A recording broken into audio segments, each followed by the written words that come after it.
Tres asesinatos incomprensibles. Parece que ese individuo elige a las víctimas que considera son una oportunidad para él. Un asesino en serie andaba suelto.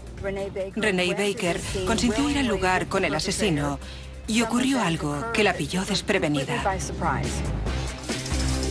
¿Podría una experta en perfiles criminales interpretar la obra de un asesino y ayudar a detenerle?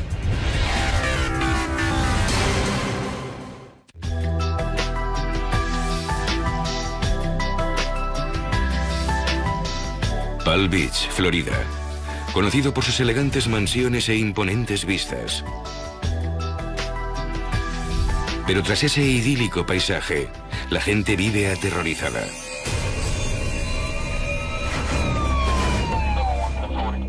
En los últimos 8 meses, 3 jóvenes han sido encontradas asesinadas. Todas son blancas y todas fueron apuñaladas. Paula Bailey, de 18 años, y Sonia Dos Porter, de 27, aparecieron muertas con pocos meses de diferencia en solares para la construcción en West Palm Beach.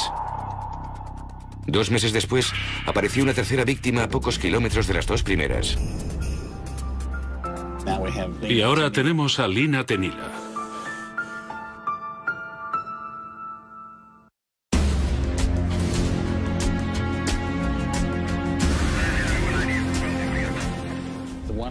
A esa parecía que la había apuñalado con rabia y la atropelló con su vehículo cuando se marchaba. El asesino hizo un buen trabajo cubriendo su rastro.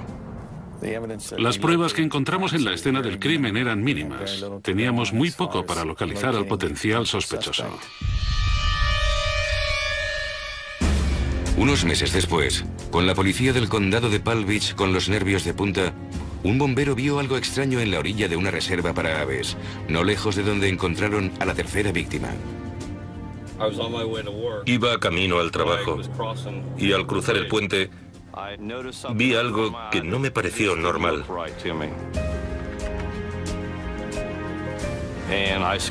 Observé la playa con los prismáticos y vi lo que realmente no quería ver. Pero era evidente. Era un cuerpo de mujer. Con el móvil llamé a la policía mientras me acercaba al cuerpo. Los investigadores temían que el asesino en serie se hubiera cobrado una cuarta víctima.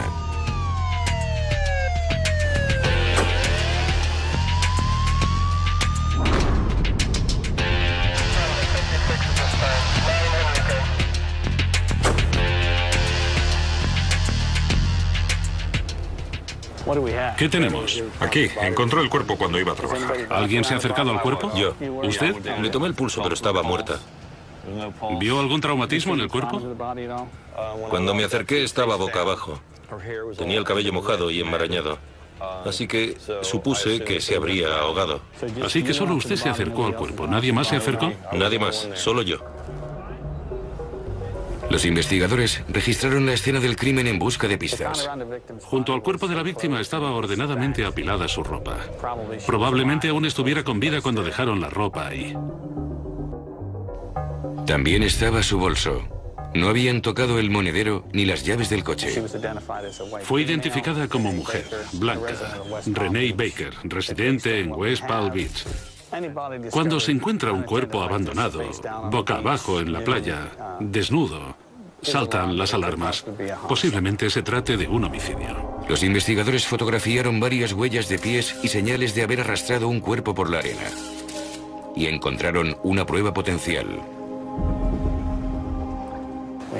Encontramos la colilla de un cigarrillo. La recogimos y la enviamos al laboratorio por si había restos de ADN.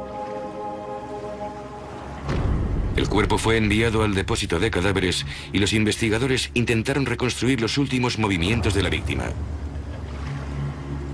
Tenía algo con que trabajar, ya que sabíamos su nombre, su dirección y descubrimos que era propietaria de un vehículo. Intentamos localizar su coche para saber dónde lo había dejado. Los agentes emitieron una orden de búsqueda del coche de la víctima.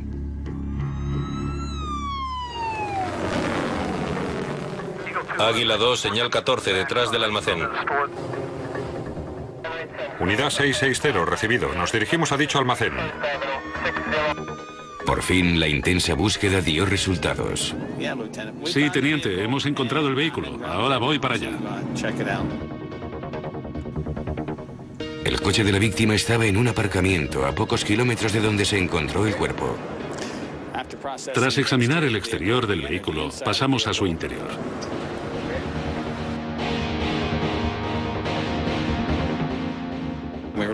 Buscábamos cualquier prueba que nos indicara si estaba con alguien. De nuevo cigarrillos, de la misma marca que la colilla encontrada en la playa junto a su cuerpo. Pero ¿a quién pertenecían los cigarrillos? ¿A Renee Baker o a su asesino?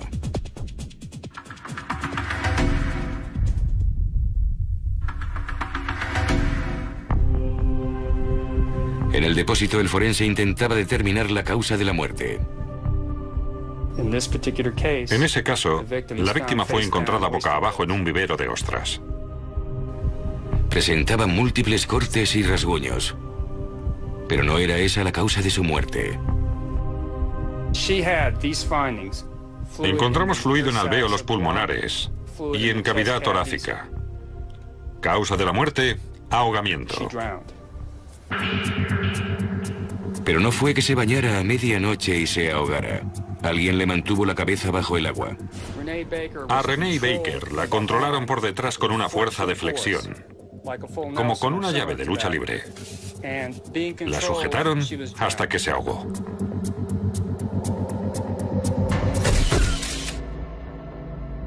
Ya eran 4 las mujeres asesinadas en el condado de Palm Beach. ¿Pero el caso Baker estaba relacionado con los otros 3? Para averiguarlo, el sargento Springer llamó a una de las mejores expertas en perfiles criminales.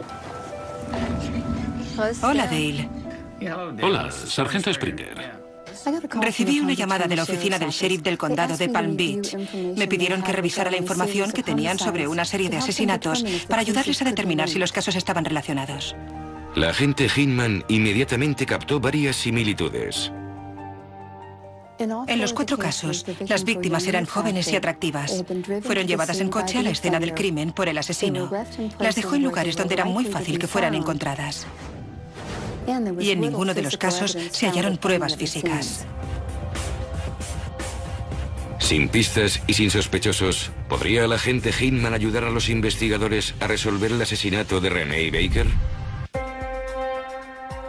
Los investigadores habían pedido ayuda a Dale Hinman, experta en perfiles criminales, para resolver el asesinato de Renee Baker, la 4ª joven asesinada en el condado de Palm Beach en menos de un año. Al analizar el asesinato de Renee Baker, quería establecer si un asesino en serie estaba asesinando mujeres en el estado de Florida. Fue a la playa en la que fue asesinada Baker en busca de alguna pista conductual. Tenía 2 motivos para ver la escena del crimen. Primero, colaborar con la policía para averiguar qué le había ocurrido. Y segundo, si había algún caso similar. Hola, sargento Springer. Me alegro de verte. Celebro que hayas podido venir. Siempre es de gran ayuda tener la oportunidad de ver la escena del crimen. Sí, esta es la escena del crimen. Tenemos huellas de pies de 2 personas en dirección al agua. No denotan nada raro. Entiendo. No indican que en ese momento la víctima estuviera siendo coaccionada. Parece que lo que fuera que ocurriera, ocurrió de pronto.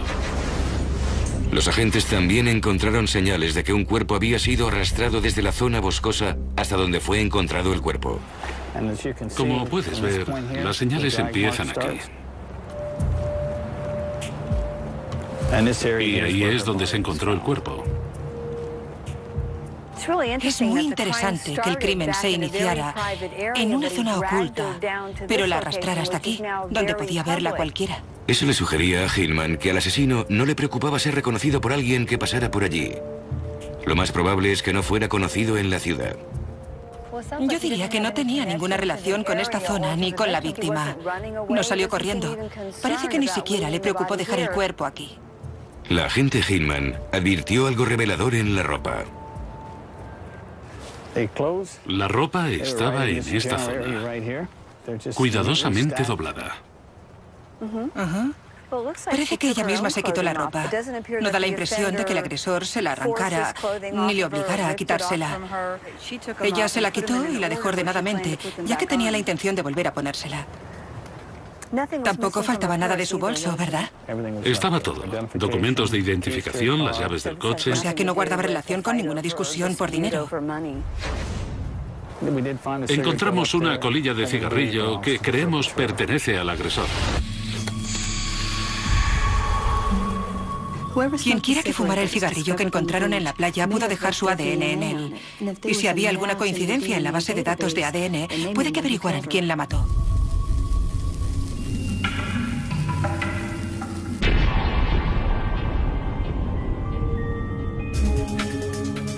En el laboratorio, los técnicos intentaban averiguar si esa colilla podía ser realmente una prueba. Cuando alguien fuma un cigarrillo, deja su saliva en él. En esa saliva hay células del interior de la boca y ahí es donde se encuentra el ADN. Cortamos una pequeña porción del filtro. Lo introducimos en un pequeño tubo de ensayo y lo exponemos a distintos productos químicos. Esos elementos químicos abren el material celular y cuando eso ocurre, aparece el ADN. La doctora Crash identificó el ADN de la colilla. Ahora solo tenían que averiguar a quién pertenecía.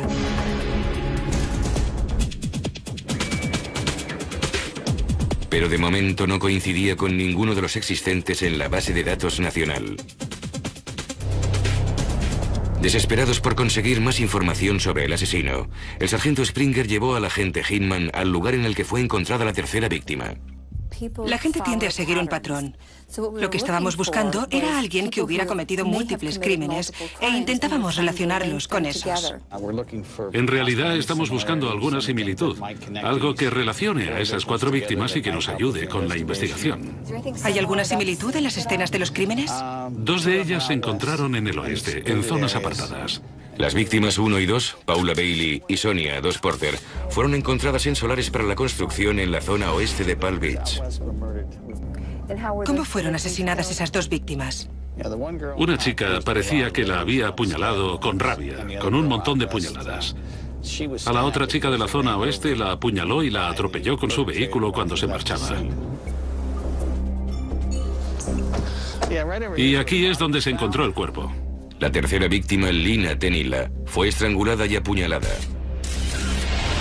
También fue la única víctima que trasladó de la escena del crimen. La abandonaron aquí. Paula fue asesinada donde la encontramos. Esas víctimas fueron abandonadas desnudas, pero esta estaba vestida cuando la encontraron.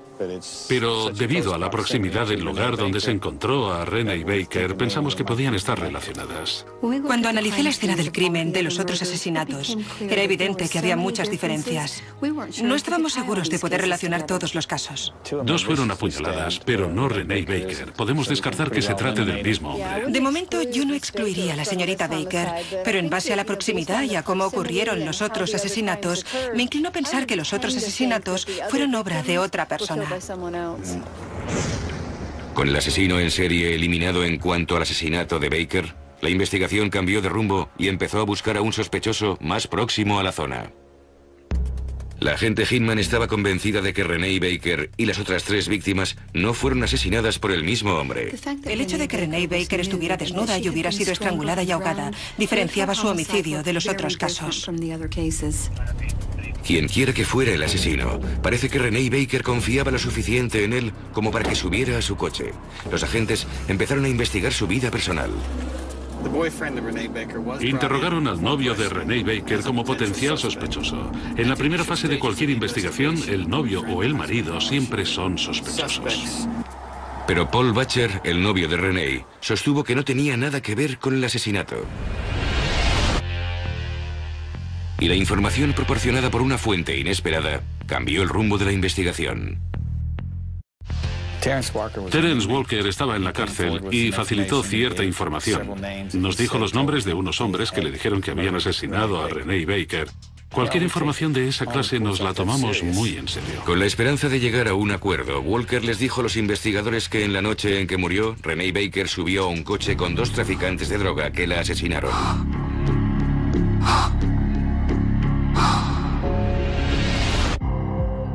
Anotamos los nombres que nos dio y los investigamos, incluyendo dónde estaban cuando tuvo lugar el asesinato. Es evidente que teníamos sus antecedentes. La agente Hinman no se creía la historia de Walker. En base a lo que vimos en la escena del crimen, era evidente que solo un individuo participó en el asesinato. Cuando dijo que eran unos individuos muy violentos, eso no coincidía con lo que habíamos visto en la escena del crimen.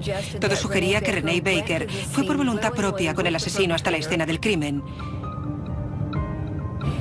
Y que ocurrió algo que la cogió por sorpresa.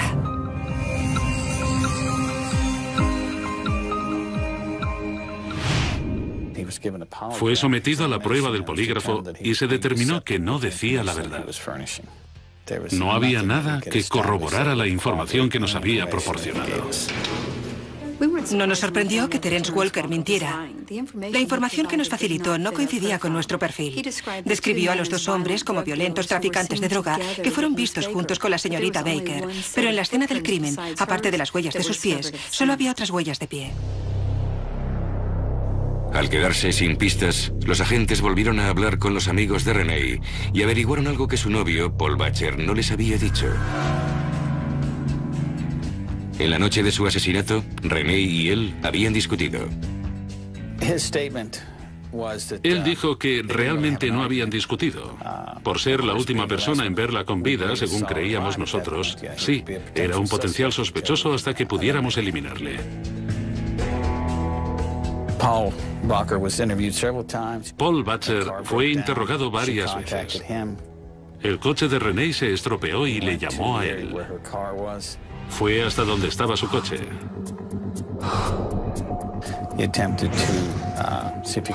Intentó ponerlo en marcha y al no conseguirlo, ella le pidió dinero y él se negó. Declaró que entonces se marchó y que esa fue la última vez que la vio con vida. Los investigadores sospecharon de su historia. En ese punto, el novio era un sospechoso a tener en cuenta. El hecho de que tuviera acceso al vehículo explicaba que hubiera fumado los cigarrillos en el coche, así como que dejara la colilla que se encontró en la playa. Compararon su ADN con el de la muestra de la colilla. Pero el resultado no fue el esperado. El ADN lo eliminó como sospechoso en ese caso. Con su principal sospechoso eliminado, los investigadores estaban como al principio. Pero si la agente Hinman tenía razón sobre el asesino, pronto volvería a actuar. La personalidad de Renee Baker era muy poco agresiva. Dudábamos de que ella hubiera hecho algo para alentar un ataque. Debido a eso, creíamos que el asesino cometería otro asesinato y que su ADN acabaría en la base de datos. No pasó mucho tiempo cuando una detención, a miles de kilómetros de distancia, avivó el caso.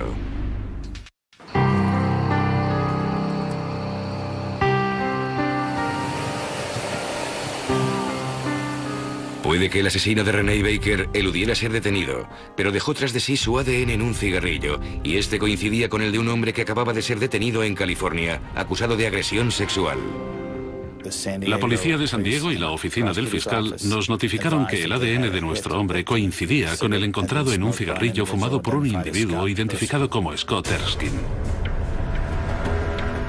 Ese hombre de 40 años tenía un largo historial delictivo, incluyendo varias agresiones violentas a mujeres. La coincidencia del ADN del cigarrillo recuperado en la escena del crimen de Renee Baker nos dijo que el sospechoso estuvo allí, pero los agentes aún tenían que probar que la había matado. Residía en el condado de Palm Beach. Su dirección era Royal Palm Beach y trabajaba en un puesto de fuegos artificiales, aproximadamente a una manzana de distancia de donde Renee Baker fue vista por última vez. Había violado a otras mujeres en California. Erskine vivía y trabajaba en la misma zona en la que fue encontrado el coche de Renee Baker. Todos suponíamos que la conocía o confiaba lo suficiente en él como para aceptar que la llevara en su coche. Y no tenía dinero. Una colilla de cigarrillo en la escena del crimen solo es una prueba circunstancial. Por eso el laboratorio de serología realizó más pruebas de ADN para ver si había más pruebas de ADN. Un buen trabajo de la policía más las pruebas de ADN bastaron para acusar a Erskine del asesinato de Renee Baker. Solo uno de los otros 3 asesinatos fue resuelto. Los investigadores siguen buscando pruebas en los otros 2 casos. Scott Erskine se trasladó al otro extremo del país y cometió delitos que eran muy distintos. Pero gracias a una investigación concienzuda y a una analista de ADN extraordinaria, la familia de Renee Baker vio que se hacía justicia con el asesino de su hija.